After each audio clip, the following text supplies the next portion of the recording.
Hey guys, what's up? It's JR Cuber, and you're watching my full review of the Gans 356.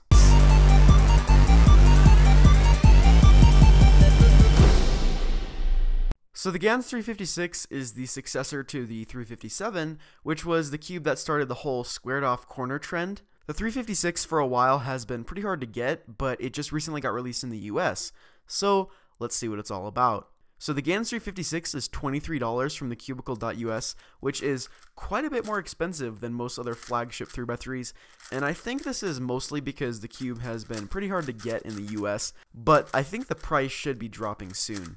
This, of course, is a 56mm cube, and the size feels fine. I personally don't really find much difference between 56 and 57mm cubes anyway.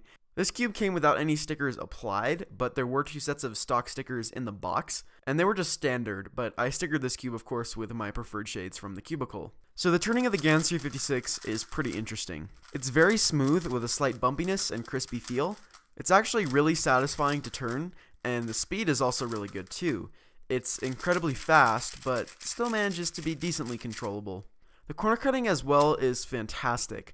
Like I said in my unboxing, I don't think there's a place on this cube where it can't corner cut. My tensions aren't that loose either, and I haven't found popping to be an issue at all.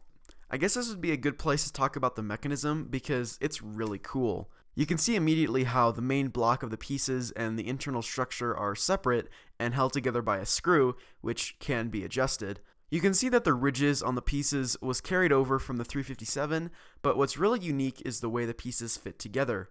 The corners fit into a track in the edge, and it's not exactly a torpedo, but it's extremely secure. This cube might actually take the place of the Fangshi cubes as the hardest cube to take apart. Now going back to what I was saying earlier, the corner cutting is amazing. However, interestingly, I still get lockups. Now the locking on this cube used to be pretty bad, but I did do a mod where you loosen the corner screws a bit and pull until you hear it click. This reduces some of the internal catching, but I still get small catches from the corners locking on the centers. It's not all that bad, but enough to annoy me a lot. Something I'll probably do in the future is do the corner mod that the Cubologist did, and I'll leave the link to that video in the description.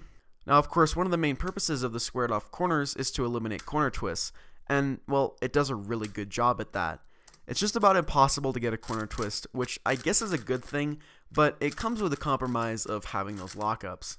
So overall, the Gans 356 is definitely a step up from the 357. It's a lot more stable since the core is finally now made out of metal. I love the feel, and the corner cutting is fantastic. There's no popping, it doesn't corner twist. It's just a pretty awesome cube. My biggest problem is the squared off corners, and I think after I round them off a bit, this cube will probably be my main. I mean, I got my PB single on this cube, so it is really good. So overall, the Gans 356 gets a 9 out of 10. If you want to get this cube, I would personally recommend holding out to let the price go down, because right now, I can't exactly recommend spending $23 on this cube, but if you would like to buy it, the link will be right at the top of the description. So that's all I can say on the Gans 356. If you like this video, give it a like, and if you haven't already done so, like my Facebook page, follow me on Instagram and Twitter, and of course subscribe. Thanks for watching, guys. Bye.